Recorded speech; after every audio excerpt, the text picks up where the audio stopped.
안녕하십니까. 북새통 안정환 실장입니다. 오늘은 세 가지 단순한 원칙이라는 책을 소개해 드리겠습니다.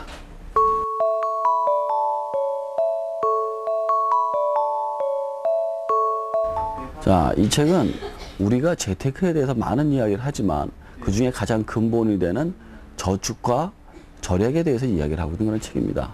이 저축과 절약을 어떻게 하는지 세 가지 원칙에 대해서 나눠가지고 설명해 주는 그런 책이 되겠습니다. 이 세 가지 원칙 중에서 가장 첫 번째 나오는 것이 바로 버는 것보다 적게 지출하라입니다. 이것은 아주 쉬운 얘기죠. 누구나 알고 있고. 하지만 실행하기는 굉장히 어렵습니다. 아마 여러분 중에서는 나는 분명히 버는 것보다 적게 지출하라 하고 있다고 생각하시는 분들이 있겠지만 사실 그렇지 않은 경우가 많아요. 자, 예를 들어 한번 설명을 해볼까요? 우리가 만약에 5만 원짜리 물건을 사려고 그러면 5시간만 일을 하면 된다. 1시간에 10,000원을 번다고 생각했을 때 그렇지가 않다는 거죠. 되려 5만 원짜리 물건을 사려면은 8시간 이상을 일해야 되는 게 이 책의 내용입니다. 어떻게 해서 그런지 한번 설명을 해볼까요? 만약에 3천만 원짜리 차를 산다고 생각을 해보세요. 근데 3천만 원짜리 차를 산다고 그걸로 끝나는 게 아니죠.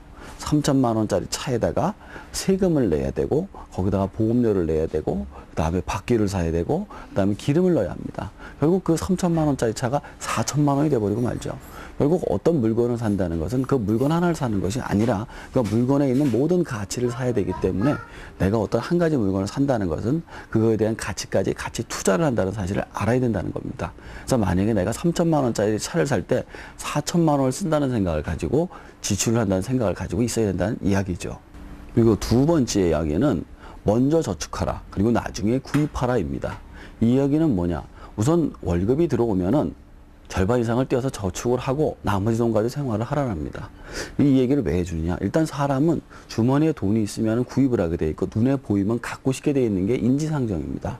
그러다 보니까 우선 있는 돈을 갖다가 저축을 해놓고 나중에 구입을 갖다가 하게 되면은 결국 그 돈을 아낄 수가 있기 때문입니다.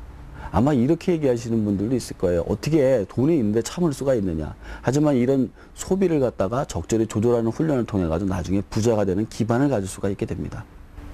그리고 마지막으로 세 번째 원칙은 바로 빚에 대해 이해하라입니다. 이게 무슨 소린가? 내가 내 빚을 모르나? 그게 아니죠. 그 빚이 얼마만큼의 이자를 지불하고 있는지 정확하게 알고 있어야 한다는 사실입니다. 우리는 작은 것은 신용카드서부터 큰 것은 모기지론, 집을 대출받는 거죠. 집을 통해 가지고 그까지 모든 것이 전부 다 빚입니다. 하지만 그 빚을 갖다가 얼마를 이자를 어떻게 갚아야 될지를 갖다가 정확하게 계산해 보는 사람은 아무도 없죠. 그냥 이번 달에 막으면 끝이죠. 그래서는 안 된다는 겁니다. 평생 동안 내가 낼 이자를 계산한다면 그런 소리가 안 나오거든요. 그렇지만 그 이자가 결국 내 삶을 파먹게 되기 때문입니다. 그 이자를 갖다 내지 않고 내가 그 돈을 모으게 된다면 그 돈을 통해서 더 큰 부자가 될 수가 있기 때문이죠. 저는 이 책을 읽으면서 그 명언이 하나 생각나더라고요. 인생은 곱셈이다. 아무리 기회가 와도 네가 0이라면 영원히 0일 수밖에 없다. 좀 마음에 와닿는 얘기인데요.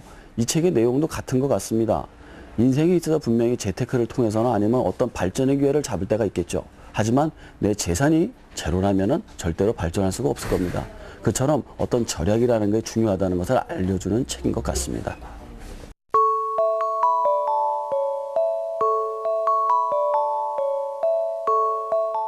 오늘의 추천 도서는 칭찬이 되겠습니다. 이 책은 왜 많은 기업들이 인력 관리에 실패를 하고 그 실패로 인해 가지고 망하는지를 설명해 주고 있고 그것에 대한 대안으로 칭찬을 이야기하고 있습니다.